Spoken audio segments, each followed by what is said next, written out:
A blizzard high in the Alps in midwinter is as close as I can get. The conditions must have been absolutely horrendous. I don't think I've been ever as cold in my life. Temperature must be minus 20 degrees Celsius with the wind. But the thing is, during Snowball Earth, things were much worse.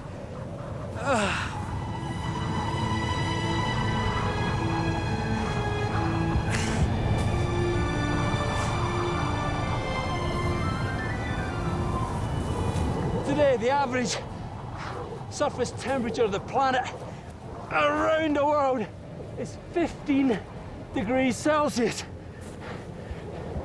During the time of the snowball, that average surface temperature plummeted to minus 50 degrees Celsius.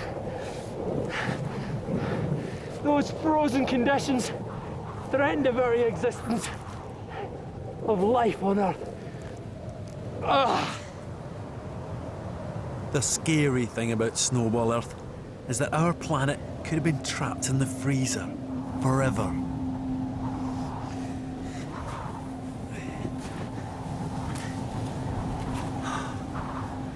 Once ice had almost completely covered the planet, most of the sun's heat was reflected back to space.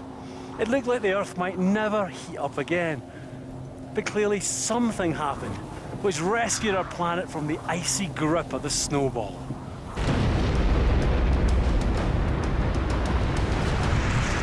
And what came to the rescue was volcanoes. Even though ice covered the entire planet, volcanoes continued to erupt, blasting through the thick blanket of ice. It must have been an extraordinary time.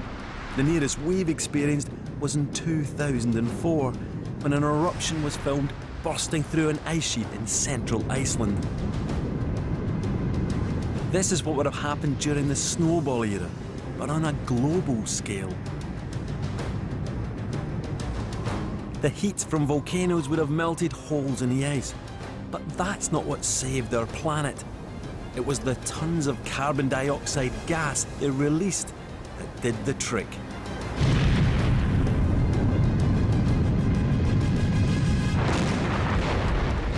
As volcanoes continued to erupt, levels of carbon dioxide steadily built up in the atmosphere. Until around 630 million years ago, the layer of carbon dioxide became so thick that it trapped enough heat to release the planet from the grip of the ice.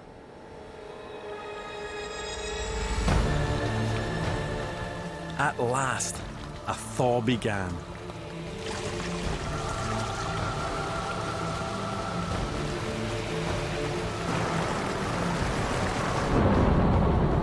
Fierce storms pounded the planet as Icehouse became Hothouse. Temperatures swung from minus 50 Celsius to plus 50 in just a few hundred years, as Earth endured the most extreme climate change in its history.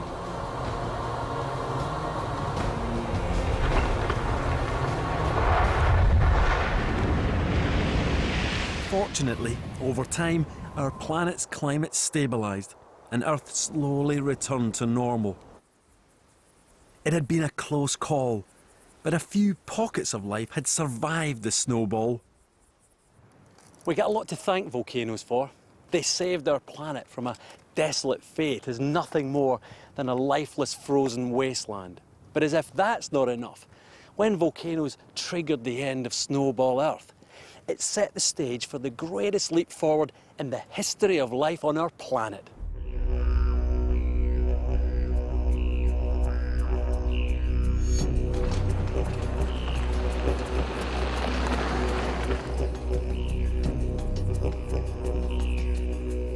I've come to South Australia to see what happened to the evolution of life after Snowball Earth. Paleontologist Jim Geeling is taking me to see some of the rarest and most ancient fossils in the world, the remains of the creatures that finally ended the era of the stromatolites. Jim, where exactly are we going? We're going to a secret location in the Flinders Ranges. This site is so valuable that we have to actually be very careful about who we take in there and who actually finds out about it. We're going to see one of the most fantastic things. It's the place where you can get a look at the very first fossil evidence of complex life on Earth.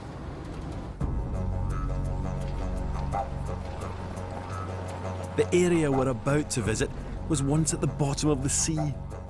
600 million years ago, the oceans were the only place where life could be found. For 1 billion years, all that the Earth had seen of microscopic single-celled creatures, the best they could do was to form these domes of slime, which we call stromatolites. So then in comes the snowball, global glaciation and wipeout. And how did life get affected by that? Within a short time after the end of the snowball, we see a revolution in the history of life. We see a sudden increase in size and complexity of the single-celled creatures, and soon after, we find impressions on rocks of the very first large creatures, things you can see with the naked eye, which we believe are the oldest multi-celled creatures, the Ediacara fossils. These fossils may represent the most important leap forward in the history of life on our planet, but that doesn't mean they're easy to spot. This is a very old surface, and if we clean it off and then push this putty onto the surface, you can actually see the impression of a thing called Parvancorina. You know, it looks like somebody's signet ring. It's like a trademark. Exactly, yeah. And that's really all the fossil is. It's the impression of this soft-bodied creature as it was preserved instantly on the seafloor about 560 million years ago. These are nothing like the fossils I'm used to. I mean, I would never, ever have spotted that.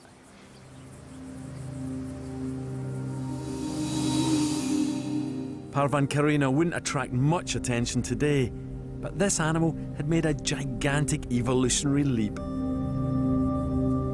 Unlike single-celled microbes, this was a complex creature with a head, skin, and internal organs.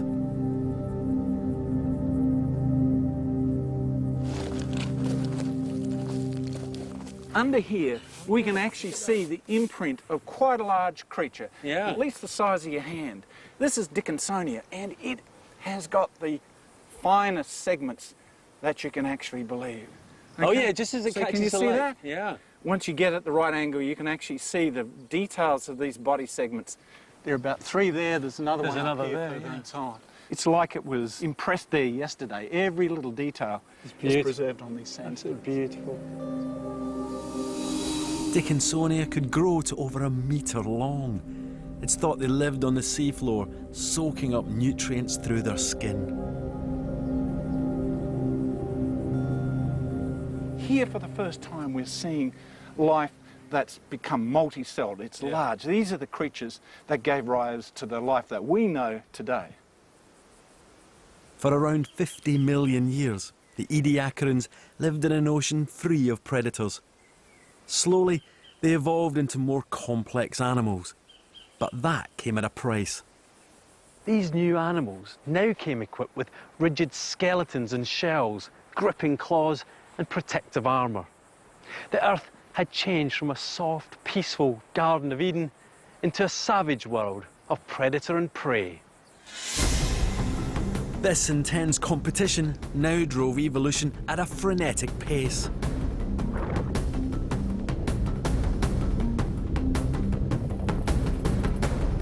For more than 2 billion years, our world had been dominated by microbes. Now, complex, multi-celled life exploded into many new shapes and sizes. Emerging from the sea, animals and plants went on to conquer the land and the air.